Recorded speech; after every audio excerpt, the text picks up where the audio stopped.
In this chapter, we will study about inventory control models. Here in this chapter, we will discuss about how to plan our inventory, how to handle what is called as economic order quantity, when you are supposed to make an order, which is called reorder point, and how to manage your inventory so that you can save your costs or save your expenses, reduce your expenses. We will also discuss about what is called as safety stock. And we will discuss about what is called ERP, Enterprise Resource Planning. So what do you mean by inventory? Like, what is the importance of inventory? Inventory is like, what are the things you keep in your place? They are raw materials, they are things which you are doing, they are also things which you have produced. Let's say in an industry, these are things which are necessary. Raw materials are necessary, things which are half cooked is also necessary, and those finalized products or finished products is also necessary. So inventory is an expensive process, which is an important asset like. You should manage to have a balance between high and low inventory level so that you can minimize your cost. If you reduce the inventory, then it will reduce your cost, but it can end up in doing what is called as stockouts, meaning people will come to you, customers will come to you, they want to buy something, but you don't have. So the customers will become dissatisfied. So we need to plan our inventory level. Determine what goods or services are to be produced or to be purchased, how much has to be done. This process goes into this loop here. You have to plan what to stock, how to get it, then you need to forecast when to request for such an item, when to order for an item. You have to control your inventory level. You should get some feedback from what you have done, okay, so that you can revise your plan or you can change your forecast accordingly. There are 5 important uses of inventory. One is called decoupling function. What do you mean by decoupling function? Decoupling function meaning if you have like stage 1, stage 2, stage 3 in your production process, you have a buffer between stages. So we don't want to have delays. We want to reduce the delays so that you can produce things efficiently. Second point is storing resources. When you want to store something, you have to store things according to the season, according to the demand. You have to store raw material, you have to store things which are in progress, you have to store things which are finished as well.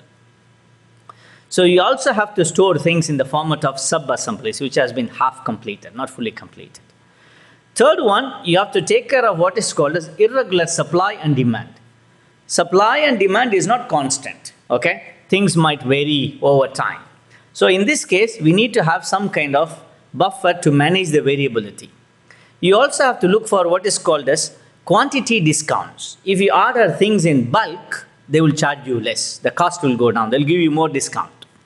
But then if you order bulk, you have huge amount of things. You have to store them in your place, which means the holding cost will increase. And also, to order a lot of things, you need to invest a lot of money first. You also have to avoid stockouts and shortages.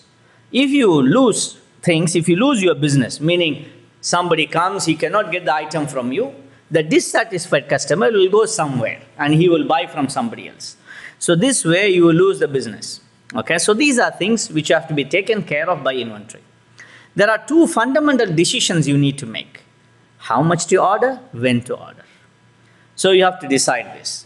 To do this, we need to minimize the cost. Cost of purchase, which is cost of the item itself or the material cost. Cost of ordering. So for ordering process, to order something, you need to do some steps. Okay, this is called cost of ordering. You need to prepare the voucher and so on and so forth. Cost of carrying or holding or inventory to keep things in your place. Cost of stock out. We need to reduce all these things. Remember, ordering cost factors. You have to look like you have to make orders, you have to send orders, it has to go to the other place, you have to pay the bills. Okay, you need to check whether the items come in order properly or not. And then there is a purchasing department who is going to do all these things. So there will be people employed there. You have to pay them salaries. They will use phone calls, telephone bills or whatsoever, utility, electric bill and other things which has to be paid.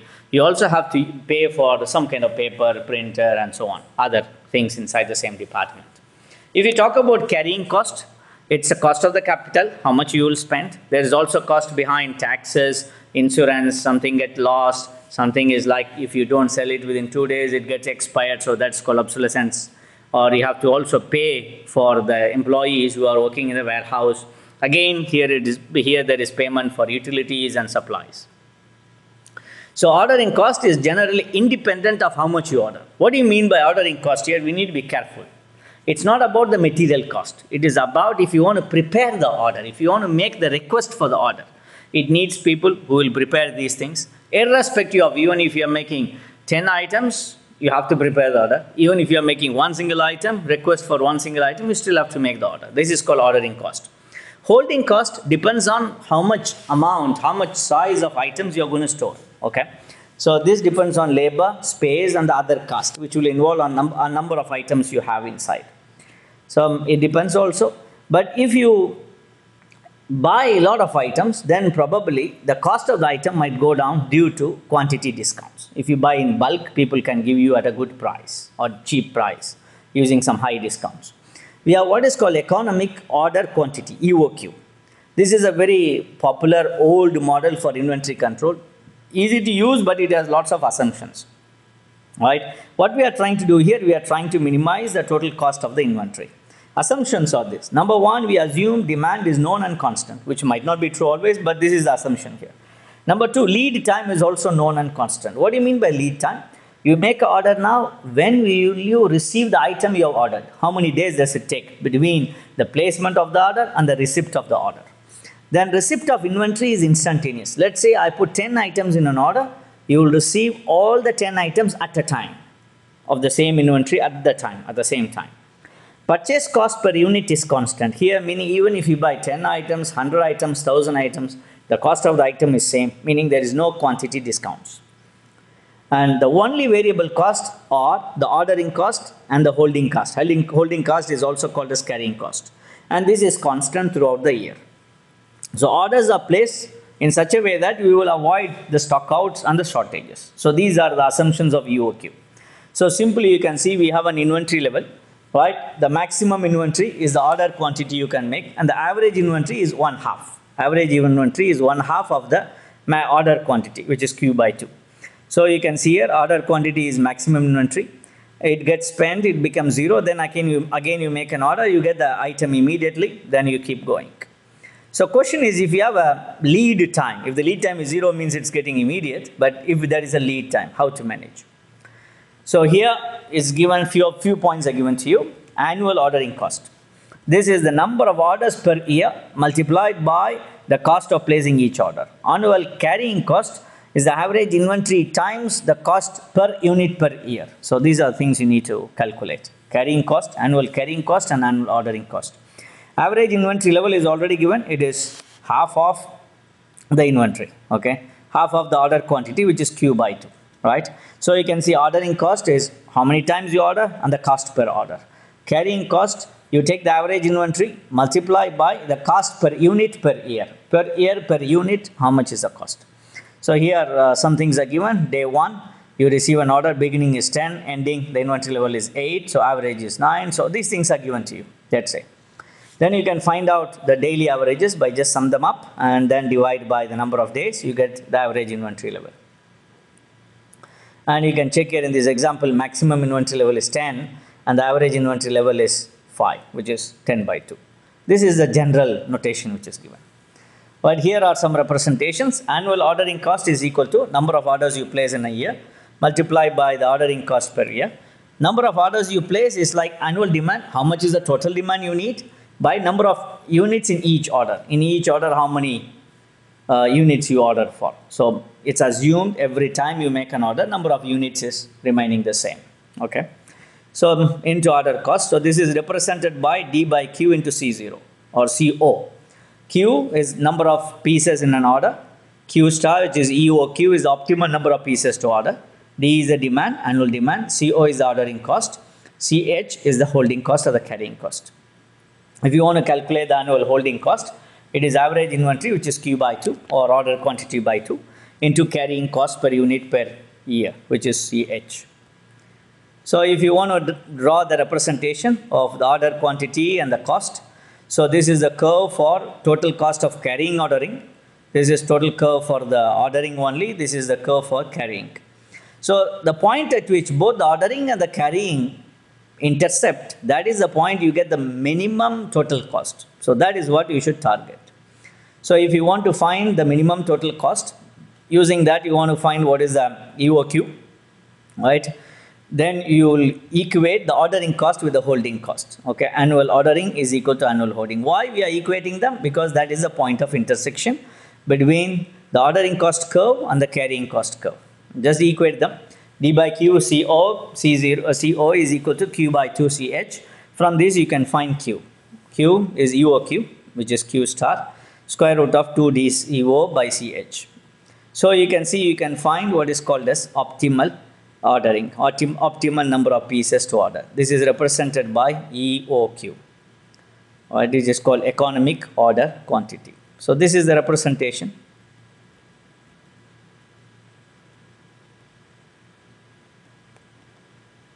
So this is the summary of the equations here. Annual ordering cost is D by Q CO. Holding cost is Q by 2 CH. EOQ equal to square root of 2 DCO by CH. So here is a company for which you are given annual demand is given as 1000. Ordering cost is also given. And then average carrying cost, which is CH, is given, CO is given. Just put in the equation, you will get the Q star, which is 200 units. And if you want to find the TC, which is the total cost, which is order cost plus holding cost, D by Q CO plus Q by 2 CH, you just put the values, you get the answer. Okay, number of orders per year is D by Q. Average inventory is Q by 2.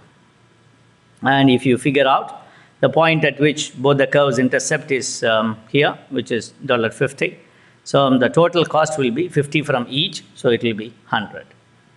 You can calculate this using some Excel and other tools like. So next is about purchase cost. This is basically you want to purchase an item, how many units you purchase. So each unit will have some cost like, okay. So annual demand, in a year I need 500 items, each item cost me $10, so you'll multiply them, or 10 reals whatsoever. So total inventory cost can be written to include the cost of the purchased item also, right. So average dollar level of the inventory, which is average inventory, is average dollar level. Why average dollar level or average price level, the cost level, is C, which is the cost per unit, into Q by 2. Q by 2 is average inventory, right? Here you will find CQ by 2, which is multiplying with the unit cost. And carrying cost, if you want to represent as a percentage of unit cost. For example, if I buy an item for 10 reals, then if I want to hold it in my place, it will be like 1% of that amount. If I buy an item for 100 real, if it is 1%, means I will spend 1 real on that item to hold it, right? So this is represented by I here, annual inventory holding charge as a percentage of unit price. It is a percentage, okay? So this represents a percentage. So holding CH will be IC. So unit cost is given to you and the percentage is given. So multiply them, you get CH. So you can change the Q star equation or EOQ equation representing as square root of 2 DCO by IC instead of CH. So in the case of EOQ, we assume everything is known, all the input values are known and they are fixed. But in reality, they do change in time, okay? So this change can be calculated, can be determined. What will be the impact of the change is determined using sensitivity analysis. Remember, EOQ is a square root value. So things do not change drastically. The change is very less. So here, for example, if the actual cost was $10, now you change the C0 ordering cost to be $40. Instead of 200 units, you get it to 400 units. This is because of the square root, the change is not that much. Next point is reorder point. Fine, we know how much to order, but when to order? It depends on what is called as a lead time. Lead time or the delivery time is the time you take to receive the item after you have placed the order.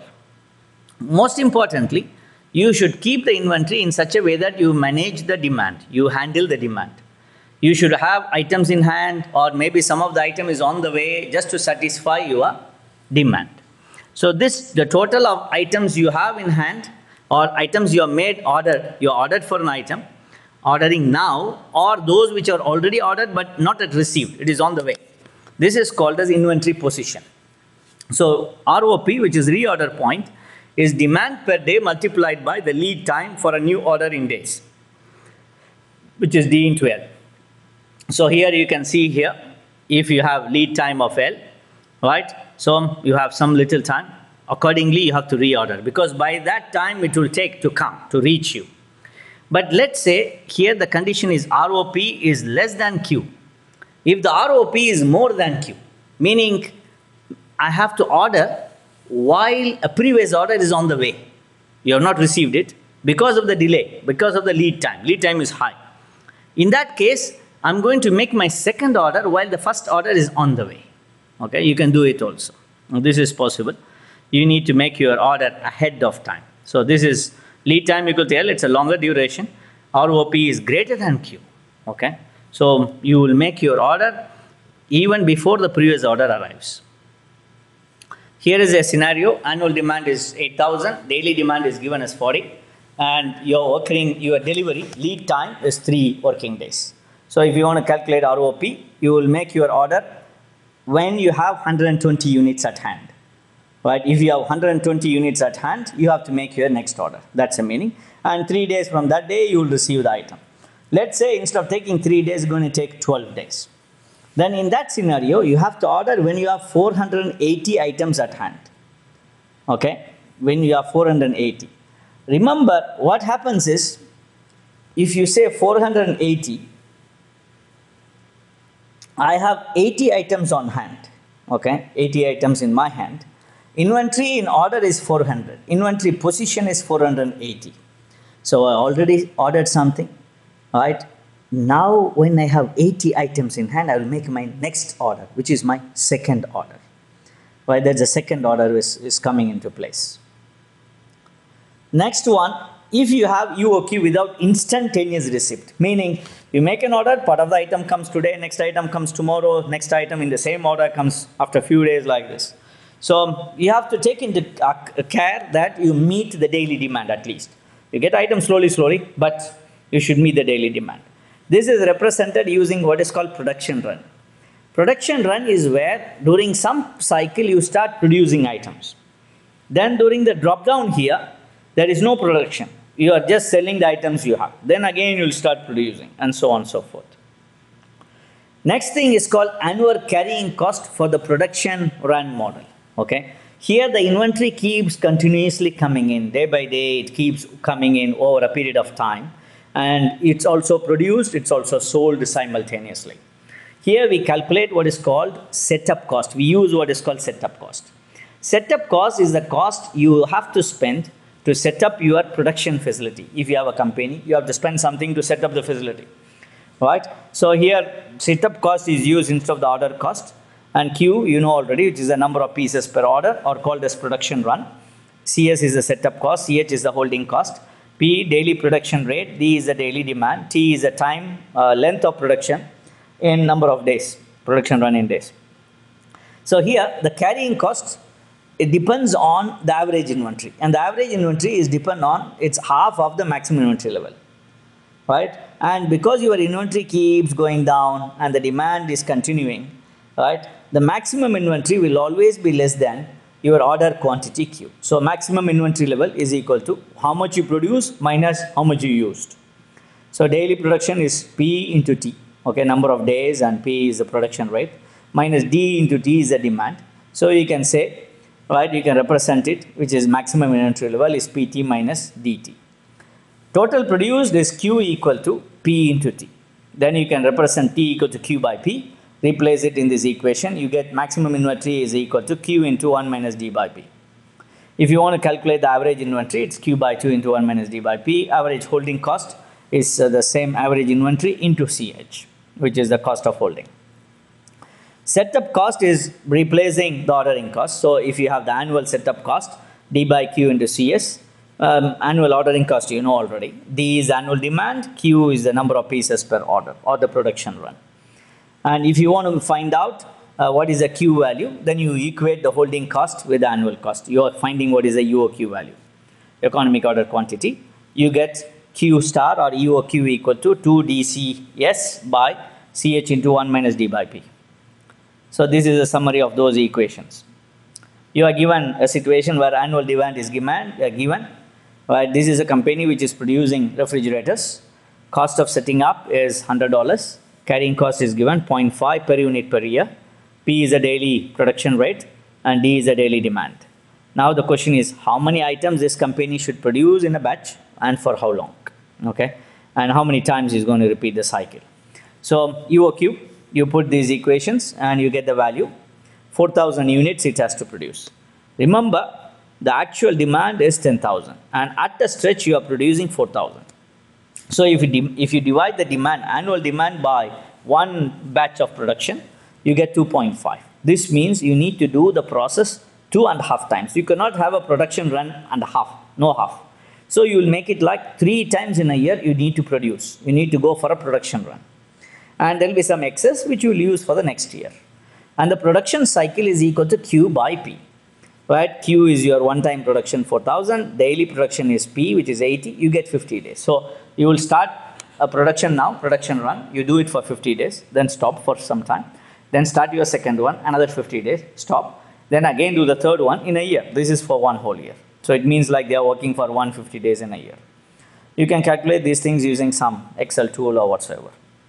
Next, in real life, we always have what is called quantity discount. It's commonly available. If you purchase more item, then they will charge you less. The cost of the item will go down. So total cost is basically DC, which is material cost, demand into cost per unit, plus which is ordering cost, D by Q into CO, plus holding cost, Q by 2, Q into CH, Q by 2 into CH, which is the holding cost. So you know, CH can be represented by a percentage of the unit price, which is I into C. We have seen this already. So let's say for a company, if you buy 0 to 999 item, you get no discount. The cost is $5. If you buy 1,000 to 1,999, they give you some percent of discount. So you get like $4.8 per item. If you buy 2,000 and above, you get much more discount. So the price will go down a little bit to 4.75. So if you make a curve for this, based on the order quantity and the cost, you can see less than 1,000, you will have the first curve for the discount 1, which is actually no discount. Discount 2 here, discount 3 here. If you stretch down the discount 2 into the area less than 1,000 ordering quantity, you get a better discount. So actually, this is the minimum most point you can get. But unfortunately, if you order less than 1,000, they will not accept you to take the discount 2. They will not give you better discount, okay? So here is the process, how to calculate quantity discount models. First thing, you need to calculate the EOQ for all the 3 or 4, whatever number of discount price you are given. Then check if EOQ is less than the minimum for the discount, adjust the EOQ to the minimum for the discount range. Then you will find out, calculate the total cost for each of them, each of the discount region. Then you can find what is the minimum one. Here is an example, okay? You are given annual demand as 5,000 cars, ordering cost is $45 per order, and you are said the inventory, the holding charge or the carrying charge is 20% of the cost, okay? So EOQ 2 into D, D is the demand, which is 5,000. Then you have ordering cost, which is CO, which is 49.2, it is I, into C, the cost is 5. This is for the first item, okay? First, which is without any discount. In this table here, you can see $5, 4.8 and 4.75. So for the first case, EOQ 1, you put 5. For the second one, you put 4.8. Third one, you put 4.75. So in the first one, you have to order 700 cars if you want to get good price. Second one, 714. Third one, 718. All right, the question is this. In the first one, the range is between 0 to 999. So 700 is within the limit, no problem. For the second one, you should start from 1,000. Third one, you should start from 2,000. Because the number you have got is less than the minimum value for that discount, so put the minimum value. EOQ 1 will be 700, EOQ 2 will be 1,000, EOQ 3 will be 2,000. So using these values, you calculate the total cost. So you know, unit, you know already, this is the quantity we have found in the previous slide, and you find the annual material cost D into C. Okay, D is the demand, into C is the price. So demand is 5,000, 5,000 into 5, which is 25,000, and so on. Then you calculate D by Q. D is demand, Q is given here, CO, which is the ordering cost, multiply it, you get the value. Then Q by 2 into CH, using the holding cost, you can get the values as well. Okay, sum them up, you get these values here. Here, the main point is whichever is the smallest value here, that is the option you will take. So basically, you will go for discount 2 and you will order 1,000 items. You can calculate these things using Excel and other tools like. Next one. Let's say if the demand or the lead time are uncertain or not known, then you don't know when to do your ROP, when to make your reorder point, when to have it. So this is where you might end up in stockouts. To prevent stockouts, we have what is called safety stock. We have to keep some extra items. But the problem is this: if you hold more items as a safety stock, your holding cost will go up. So we need to make sure there is a balance. Okay, this is the idea here. So we will have some safety stock, some items always there, so that you will avoid the stock out. If you keep the safety stock too much, then the holding cost is going to shoot up. So the idea is to make sure, in the case of using safety stock, you need to minimize the holding cost and the stock out cost. If the holding cost is low and the stock out cost is high, you can keep more safety stock. Otherwise, you should keep less. If variation in demand and holding and stock out costs are not known, okay, we can use what is called as payoff or cost table to find out the safety stock. Okay, and you can calculate them based on certain conditions, if the lead time is constant and so on and so forth. Right? You can use the payoff or cost table you can use when the demand is keep changing, but the lead time is constant and the stock outs and the holding cost per unit are also known. Okay. There is another approach which is called as service level. Service level is to what extent you will satisfy the customer. Okay. So service level and the stock out is opposite to one another. So service level is saying what is the percentage by which you meet the customer demand. Right, so it is equal to 1 minus probability of the stock out. So probability of stock out is equal to 1 minus service level. So if you increase your service level, automatically then you are providing more service, means you keep more stock and so on and so forth. You want to avoid the stock out. So you can calculate the safety stock using the normal distribution. ROP equals annual demand, average demand during lead time, plus Z is the standard deviation for the given service level, number of standard deviation, and sigma is the standard deviation itself, standard deviation of the demand during lead time. So you can see this Z into sigma is called as a safety stock. Here is a company, is a problem given, mu, which is the mean, is 350 units, standard deviation is also given. We want to make sure the stock out happens only 5% of the time, so means you want to satisfy the customer 95%. So if you want to calculate this, we have to use a safety stock, which is x minus mu equal to z into sigma. So we can get the z value. How to calculate the z value? This is using the normal curve here. Z equal to 1.65. You can get this value from the normal curve because you want to satisfy only 5%. Okay. So you can get the value of 1.65. Put it in the equation. You are given standard deviation is already given as 10. So 1.65 into 10. You just multiply them. You get 16.5. ROP, you know what is the unit you have. And this part, the second part in the equation, which is 1.65 into 10, is the safety stock. Remember, you have to use a table, which is a normal distribution table, to figure out how to satisfy this much percent. All right, you want to satisfy 95% and so on. You have to consider three cases here. Demand is variable, but the lead time is constant. This is one. Number two, demand is constant, but the lead time is variable. Number three, both of them are variable. These are three scenarios. Based on them, the ROP equation changes. If the demand is variable, then and the lead time is constant, ROP equal to D dash, which is the average daily demand.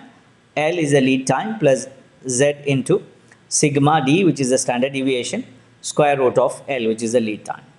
If the demand is constant but the lead time is variable, then ROP equal to D L dash, which is average lead time, plus sigma into D, which is the daily demand, into Z into D into sigma.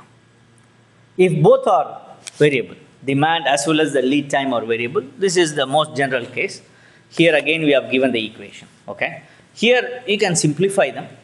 If either demand or lead time is constant, then the standard deviation and the variance would be 0. Okay. If any one of them is constant around. And the average would just be a constant amount. It will be easier to calculate then. Here is a situation given. You are asked to calculate with the desired service level is 97%. Go to the normal table, you get the value here, 1.88. Just multiply, put in the equation. The D dash means it is a variable demand, right? And the lead time is constant here. So you multiply them, you get the value.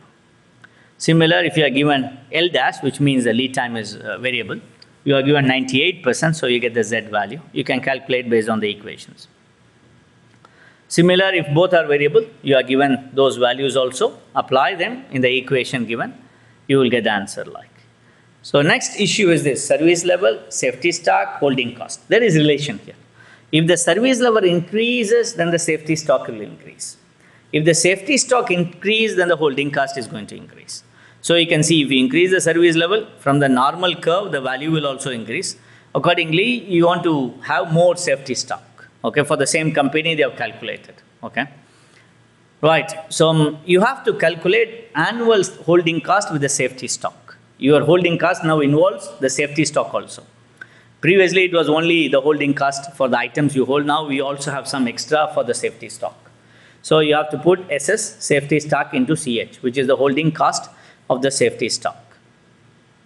So this is a general graph, but most of the time you find most companies have the same kind of service level versus annual carrying cost. You can calculate all these things using some software tools as well.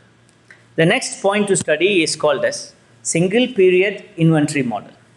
Okay, some products have no future beyond a point. For example, if you have a newspaper, you are selling newspaper, you can sell only today. Tomorrow that paper is of no use. For example, you have some food items like yogurt and so on. They will get expired after some time. After the expiry date, you cannot sell. So this is where you have what is called marginal profit and marginal loss. If you sell one item extra, you get a profit. That is called marginal profit. If you don't sell it, that has to be thrown out. That means it's called marginal loss. So what is the marginal profit? Is nothing but the additional profit you will achieve if you sell one extra item. Marginal loss is the loss you will obtain, it will occur on you if one extra item is not sold. Okay. So if you have a manageable number of states of nature and alternative, like what you have studied before, you can use a discrete distribution. If you have many alternatives or states of nature, you have to use normal distribution. Here's the scenario. In the case of discrete distribution, right? Probability that the demand will be greater than or equal to the supply, it is represented by P. 1 minus P is opposite. If the demand is less than the supply, okay? Demand is less than supply. That means one additional unit will not be sold. Okay, you have more items, but the demand is less, so you will have less being sold, so there will be something left with you. All right, so you have to find out what is the marginal profit you get and the marginal loss. So you need to make sure marginal profit is more than the marginal loss. This is our ideology. Right, to calculate this, expected marginal profit is probability P into MP, right? Expected marginal loss is 1 minus P, which is not, you don't sell, so it is 1 minus P into ML.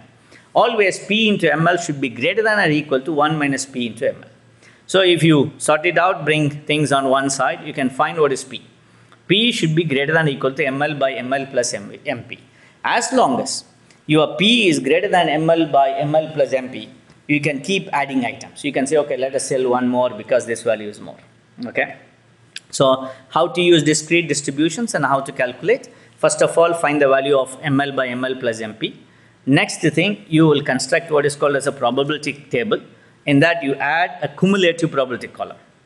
Then you keep looking at until which point you can have like P greater than ML by ML plus MP. So here is an example scenario. Let us understand the problem with an example. There's a company who can order some donuts. They order 2 dozen donuts per carton in a carton for $4. If the donut is not sold by the day, you have to throw it away. If you sell, they will sell it for $6. So they buy for 4, they sell for 6. The marginal profit is $2. If they don't sell it, the donut has to be thrown. They bought it for $4. The marginal loss is $4. Okay. So their daily production, daily sales will be 4, 5, 6, 7, 8, 9, 10. And this is the probability of each number of sales happening, which is given. Right. Given these things, you will now calculate ML by ML plus MP, which is 4 by 4 plus 2, which is 0.67. Then you add a new column to the previous table, to this table here, the probability table, and you keep summing up. So this is like this. From the bottom, you start summing up. If it is 4 or more, okay, then you will say like 5, 6, 7, 8, 9, 10, and so on. So you just sum it up. You get 1 at the top. Now you compare your ML by ML plus MP. So this is greater than P is greater than ML by ML plus MP here. P is greater than here, P is greater than here. Here it is less. So until this I can purchase. So basically I can purchase 6. Okay, the company can stock 6 cartons, not more. Okay, that is where the profit comes in. So keep ordering additional as long as the probability of selling is at least one additional carton is greater than the value you get. Okay, 0.8 is greater than 0.67. But the next value is 0.65. This is not greater, so you cannot order more. Right. Next one, marginal analysis with normal distribution. Here you will find 4 values. One is the average or mean, which is represented using mu. Then there is a standard deviation. You will get MP and ML. And X star is the optimal stocking level. How to calculate here? Again, you will calculate ML by ML plus MP. Then using the normal distribution with the table given to you, find the Z value for the P. Okay. Locate P there and find the Z value. And using this representation, Z equal to X star minus mu by sigma, you can find what is X star. Okay. Here is a scenario. You are given ML, MP, you are given mu, which is 60. Sigma is also given as 10. You find ML by ML plus MP, which is 0.14. So let's say P equal to 0.4. Right. And using the curve, you need to find. You want to find 4 and more than 4. Okay. So you will find PE greater than 4, right? Which is what you have to find, 0.4. So remember, the normal distribution goes from the left all the way through. So here we are looking for, if you want to go from here above, you can only calculate from here all the way here. Then you can do 1 minus. So you look for 0.6. Okay, 1 minus 0.4 is 0.6. So you get the value of Z. Why we are doing 1 minus? I'm repeating this concept here. We want to find the area under 0.4, meaning 0.4 and above. But normal distribution goes from left all the way through. If I want to find this part, I will take the whole part is 1 minus this area. Okay, that is the concept here. Okay, so to calculate now, I can only get this value. So I get this value, which is Z equal to 0.25. And you can find what is X star. Okay, using this, you know, yeah, this guy has to order 62 newspapers. If you go more, he will lose. Okay, the ML will go ahead of the MP. That's a problem. All right. So this is the main point here. Let's take another example. Let's say you are given P is greater than 0.5, okay, and you are given ML MP, you can find which is 0.8, right? Here, if you want to find 0.8, okay, which is covering a larger area, then you have to find what is Z and you have to get minus. Why minus? Because remember, it is crossing the middle region, okay? So you have to get minus is used if all values below the mean are used, okay? Below the mean, it will be like 0.8. The whole area is 1, anything more than 0.5 will cross the mean. So it is minus value. Apply it, you get X star, you get the values here. So remember, if the marginal profit is greater than marginal loss, you will expect that X star to be greater than the average demand. If the marginal profit is less than the marginal loss, then X star will be less than the mu. That is a concept. Next topic is what is called as ABC analysis. Here, we want to divide our inventory into 3 groups. There are 3 kinds of items in a company. Group A, which is high value in price, but we have only less number of quantity, 10% of the quantity, but more. You have to be very careful in doing the forecasting and the inventory management because it is costly item. We spend a lot of time to do it. Any mistake can be expensive. Group B, it's moderately priced. Price is not too much, but moderate. 20% of the cost is behind it, and you have 20% of this quantity. In the total quantity, we have 20% of them will be Group B. Here, you have to plan also. Group C, these are cheap items, but you have large in number, plenty of items of this. You should not spend much time to do managing or doing inventory control here, okay? You should just make it likely, and it doesn't matter. You can have large amount of safety stock because the cost is very less. So you can see Group A, 70%, the cost is 70% of the price, total amount you spent. B is 20, C is 10, and the inventory item is reverse.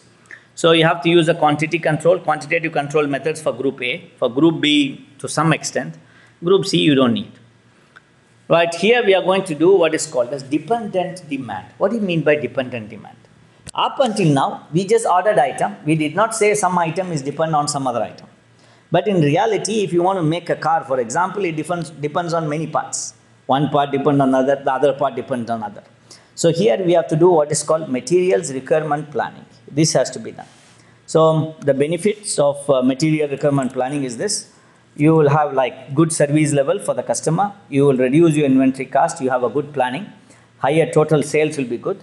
You will have very good response to the market changes, and you will have good reduced inventory level, but still we will not reduce the customer service.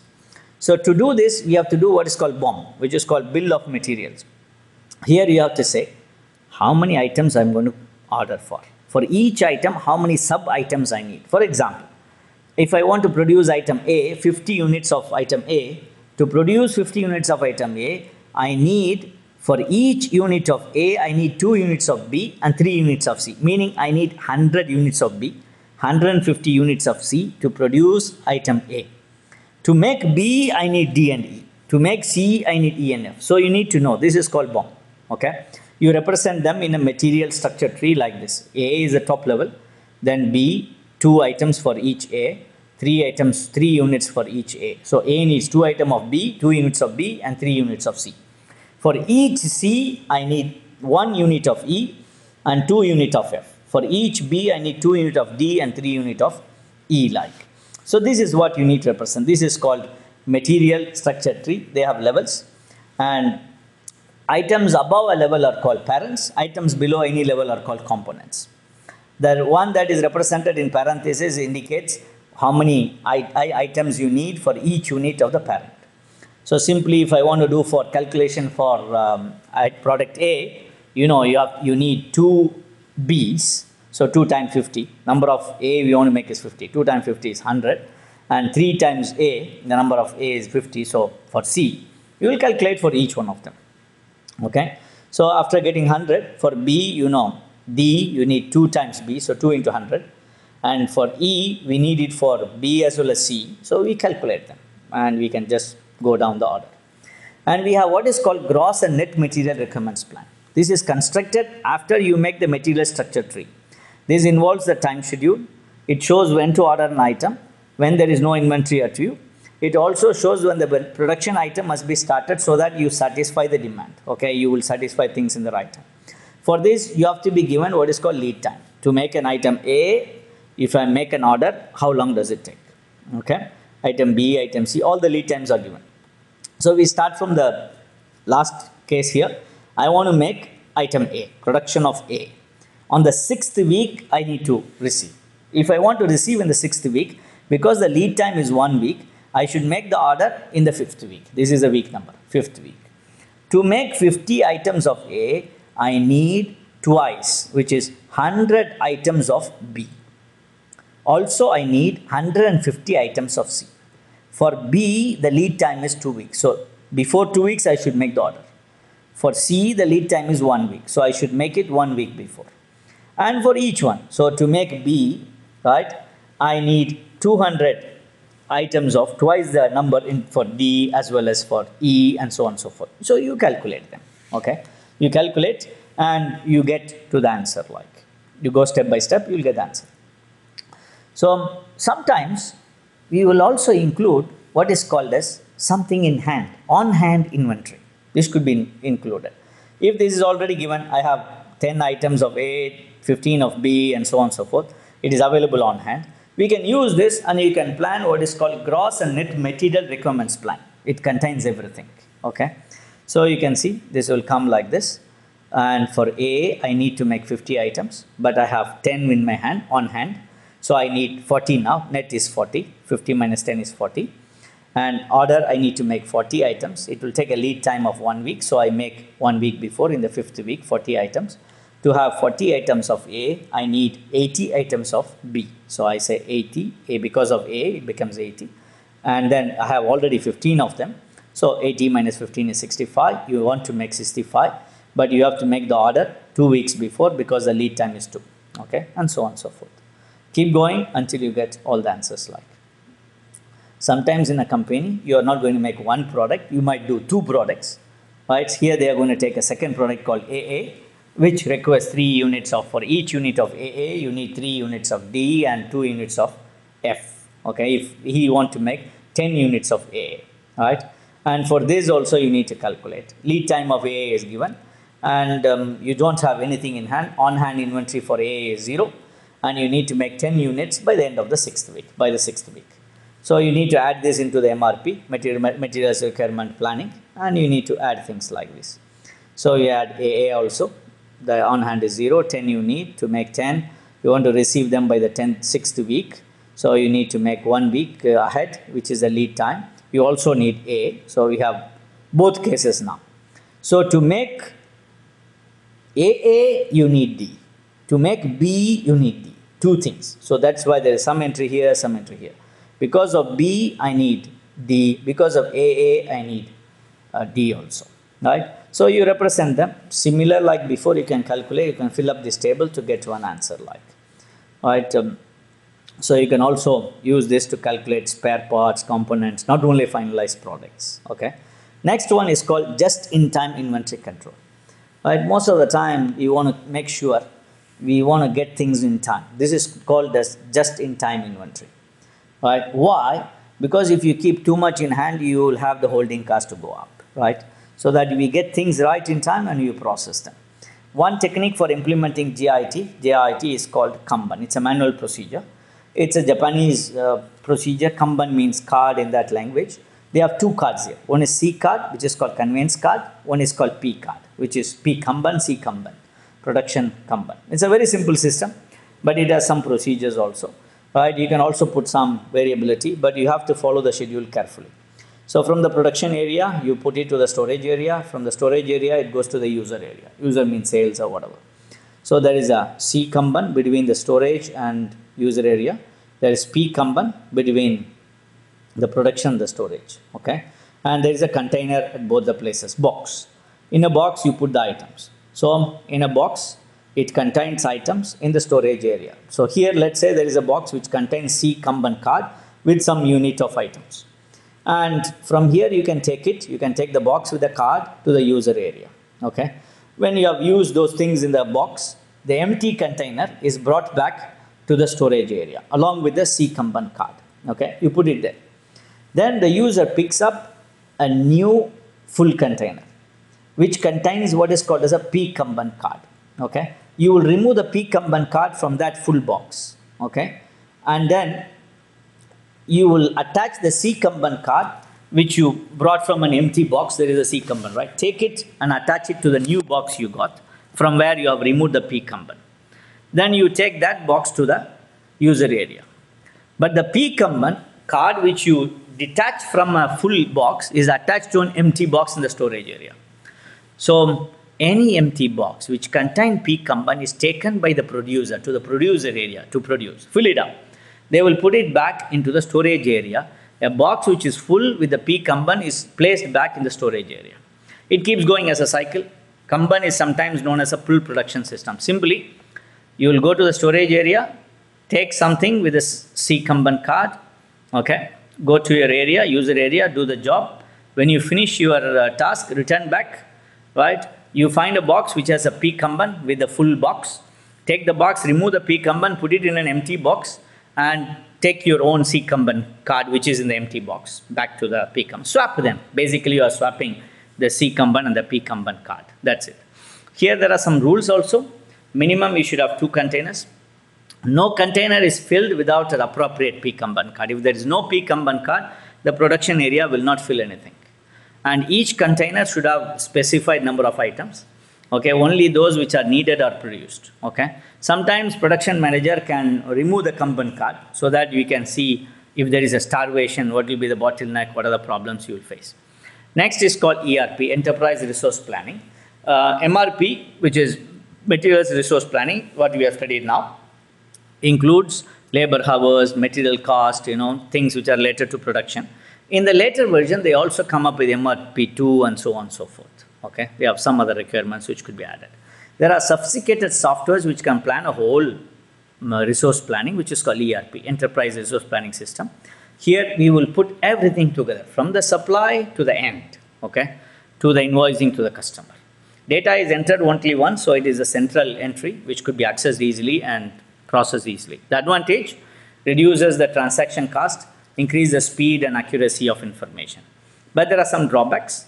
The software is expensive. It is difficult to customize as well. If you want to implement, okay, you might need to change your normal process. So sometimes employees might resist the change to ERP system. Also, you need to train your employee, which is also expensive. So most common ones are like SAP, Oracle, PeopleSoft, and so on and so forth. These are various ERP systems. This completes the end of this chapter.